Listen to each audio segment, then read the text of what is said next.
Hello and welcome to this video on basic text within PTE AV Studio. My name's Beckham. I've covered this subject a number of times before, but it never hurts to take another look.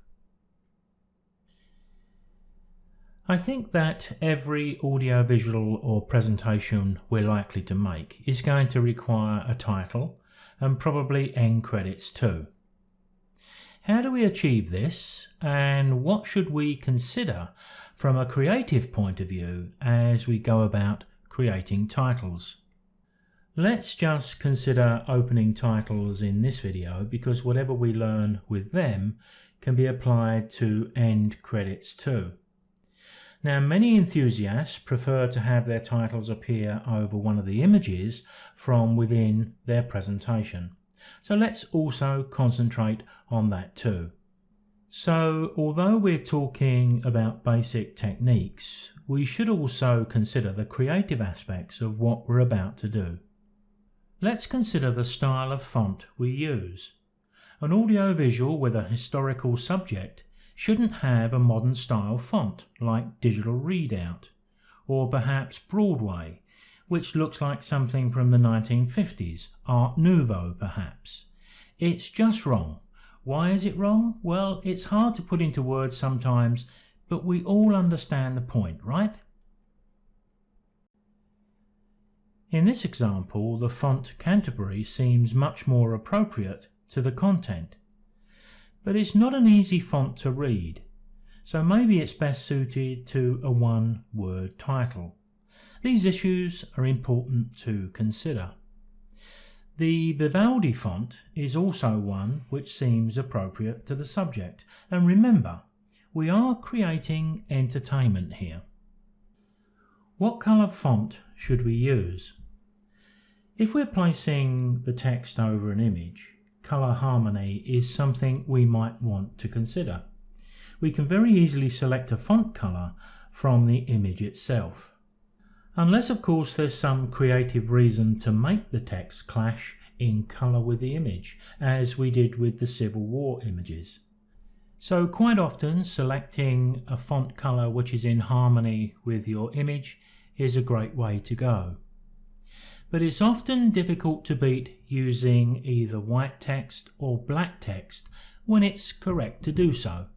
Here we're using the black text over a light background, but it's suitable. And here we've got a monochrome, and a nice choice is white. Now, I think selecting the correct font style and colour is vitally important, and that's the point I'm trying to make here. So how big should our title be? Now, this is always going to be a personal thing, but my own view is that large text can often look rather amateur. Maybe even clumsy. A sledgehammer to crack a nut comes to mind. Now, even if we're using a much smaller font, and here we're using the harmony in colour, we still get the title on screen. We still get our message across. Here, as you can see, I have just picked a very large font, not very attractive in colour or font style. Much better, in my view, to use a much smaller title, something again that's in colour harmony with the image and nicely placed in an appropriate spot. How long should our title remain on screen? A two-word title will be fully read by your audience before the fade onto the screen has even ended. If you leave that text there too long, you're already starting to bore your audience. It's not a good start. The title I've used here, Bristol Balloons, is only on screen in the next example for 3 seconds. 5 if you include the 1 second fade onto the screen and the 1 second fade off. Now, I hope you'll agree those 5 seconds was enough. I wouldn't like to go any less than that, and maybe we could go a second or 2 more, but that's about it. Probably the easiest way to create a basic text title is a hangover from the days when we made slideshows with film. We just used 3 copies of the same photo and applied text to the second photo of the 3. On screen, all we see is the title fade on and then off. The viewer doesn't realise they're seeing 3 images. Now, the simplest way to do this is to double-click the image 3 times. Let's take a look. Now, the image I've chosen to use is the one you can see in the mini player here, and you can see the thumbnail top right. To bring the thumbnail down into the slide list, I need to double click. So if I double click once, twice, and 3 times, there's the 3 copies we need. All we need to do now is to go down and select the center of the 3 images and open the Objects and Animation screen. Now, if you look at this image, you'll see that it's selected. We can see that bounding box around the outer edge of the large image. If you look down at the bottom right corner, you can see that the image called Bateman's Bay is selected. We need to deselect this before we select our text. We either click in the bottom right corner, but as my cursor is over on the left hand side, if I just click somewhere in that grey area, there you can see the image is deselected. Now we can go up and select our text tool, and we can go over to the extreme right and type the text we want to appear. Now, once I've got my title typed, I need my font name or style. The one I rather like for this is Agency FB. I can use my cursor to just drag this down to a position I want it to show. If I wanted to add some colour which was in harmony with the image, this is how we do that. If I go to the square up at the top right, which shows the colour, the white square, and click, there's the option that I need, this little eyedropper tool. I'm going to select that and move onto the picture surface. You can see it changes as my cursor moves over all of the different colours, and I can choose whatever colour I think is appropriate. On this particular occasion, given the solid colours of the rocks here, I think a good colour may be something like that, to be honest. So I'm going to click OK to accept that. If I want my text to be smaller, I can go to the Animation tab at the top right, and I can use the options in the zoom here. But while we've just got text over the top of one image, we can also go to the corner toggle, and we can just click and drag and resize the text as we feel is appropriate. And that's all we need to do in the Objects and Animation screen. Just before I go to the extreme top right and close this window and return to the slide list, it may be worth just mentioning that because we're working with our text on a separate layer, if you look down at the bottom right, you can see it's independent to the image called Bateman's Bay.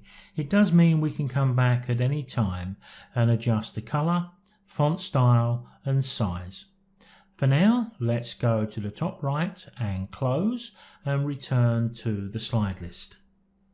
If I move to the first image in this sequence, I could go to the transition time and set that to 0 for the first slide.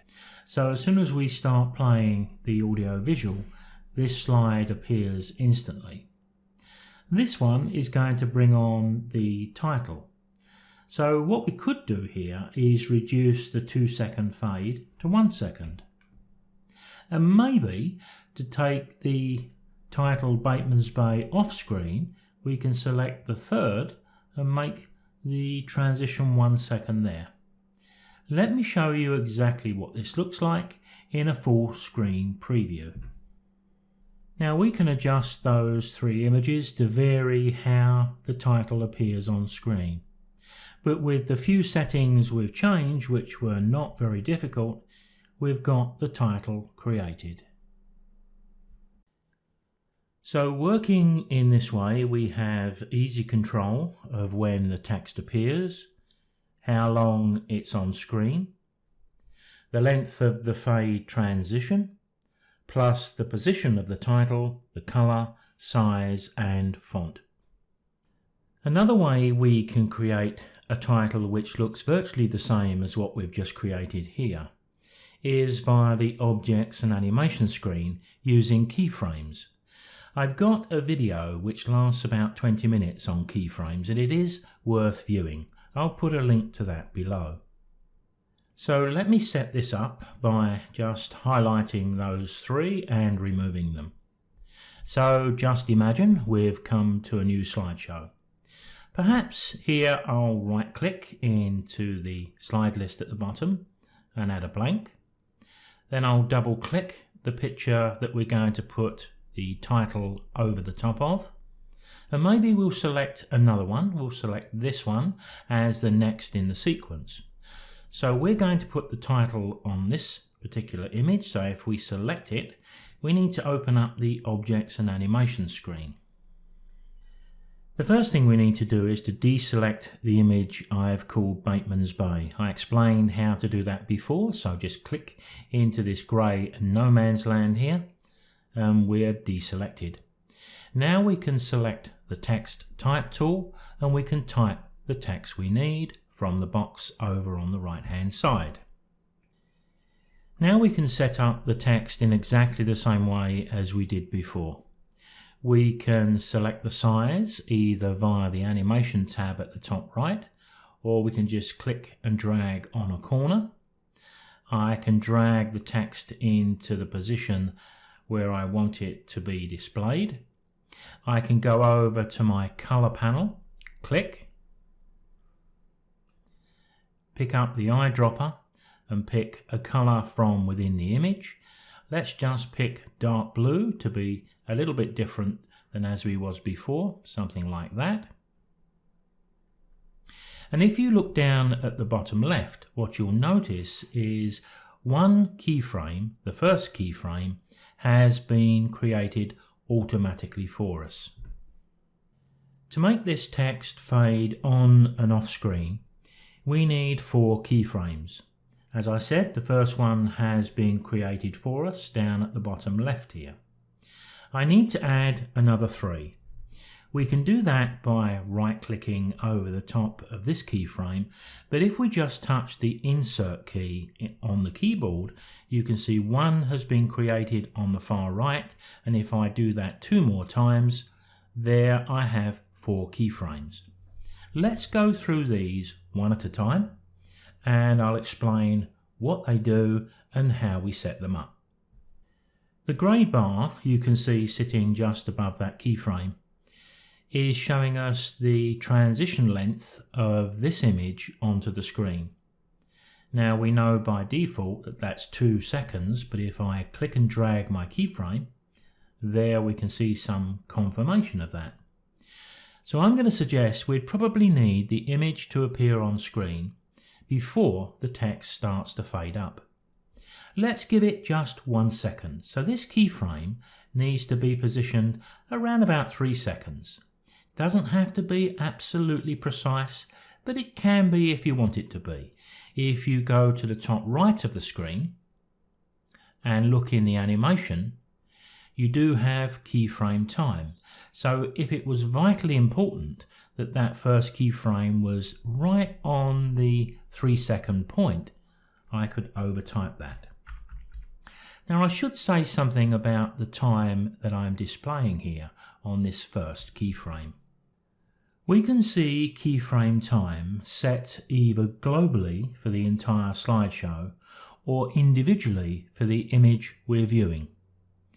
Now I prefer it to be set for the individual image, and that's what I've got set here.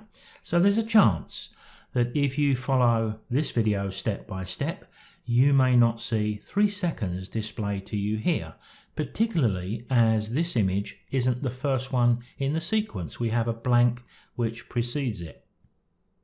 If we go to the tools at the bottom right, there's an option here, and by default you will find a little tick alongside this option show global times of keyframes. As you can see, I've removed the tick so that this just displays the keyframe time individually for one image. So back to our setting up of the keyframes. The first keyframe then is 1 second after the image appears. But of course at that point we don't want to be able to see the text at all. So if we go to that animation tab on the right and to the opacity section, I can right click over the A and set 0. So I've effectively turned that text off. How long do we need for text to appear on screen? That's going to be a personal choice, but I think it's a mistake to have too long a fade. I'm going to set my second keyframe about 1 second later. And as I said before, it doesn't have to be precise. But at this point, I need to return to the animation tab. I need to turn on the opacity and make sure it's set to 100%. So when the cursor reaches this point, the text fades up. Now we've got to decide how long we want the text on screen. Now the thing you may notice here is we're running out of a little bit of time because we've got the default slide duration set for this particular image. What we need here is a few more seconds on the slide duration. I'm going to take you up to the top right just for a moment. We're going to close this window and we're going to go back down to the image, highlight the slide duration there, and I'm going to increase that to 10 seconds. Immediately I can go back into the objects and animation screen and we can now continue setting up these keyframes. So just a quick recap. At the 3 second point, there's no title on screen. It'll appear in 1 second, which takes us to 4. Let's give this text 4 seconds on screen, which means this keyframe needs to be around 8 seconds. There we have it. But now we've got to tell the software what we want it to do when the cursor moves from the 4 second point to the 8 second point. Well, if you remember at the 4 second point, we moved over to the animation tab, we ticked the opacity box, and we made sure we had 100% selected. We need to do the same here. Once I tick the box, it'll pop up at 100%. Now we've got one final keyframe to set. Let me highlight that and we'll do this with keyframe time, because all we really need is to have this 1 second after that last keyframe. So we're talking about 9 seconds, which is 9000. But at this point in the keyframe, we do have to go back to the animation tab, make sure the opacity is going to be working, but here we need to right click over the A and reset to 0. So there we have our title set up using keyframes. The distance between the keyframes will determine how that text comes on and off screen. Let's take a look at what we have so far. Now remember, we started with a blank and there's the first image. 4 seconds Bateman's Bay is going to be presented before it fades off, and then we move on to the next image in our slideshow, and of course the timings here are all variable. Now this video is fast approaching the 20-minute point, so I think that's more than enough for this topic. One final thing I'd like to say just before we leave. It's not uncommon when we're putting our slideshow together to change our mind, and suddenly, let's just assume here, we want to move our title just above the horizon. What we have to remember when we're doing it here is we have to adjust all 4 of those keyframes. So let's just do that to finish. This keyframe is currently selected. We can see it's a slightly different shade of blue than the others. So I'm going to hold the Control key and I'm going to select the others. Now if I select the one at this right hand end or this end, we can't see the text. So make sure you've got them all selected, but select one of the keyframes that displays the text. What I'm going to do next is to go up to my pan control at the top of the screen. I'm going to click into the little box. What it's effectively done here is reset everything back to standard. So I'm going to tick the box and I'm going to click and drag over the X here. I can move my text left and right. Double click the X to reset it in the center. Hover over the Y, then click and drag, and I can move my text up. So if I wanted my text in a slightly different position, I can do so here, but I do have to make sure that I make an adjustment to all 4 keyframes. If I put my cursor back just at the preceding the text appearing on screen and pressing play here, we can see that we've changed nothing but the position of the title. I'll leave it there, and I'll see you next time.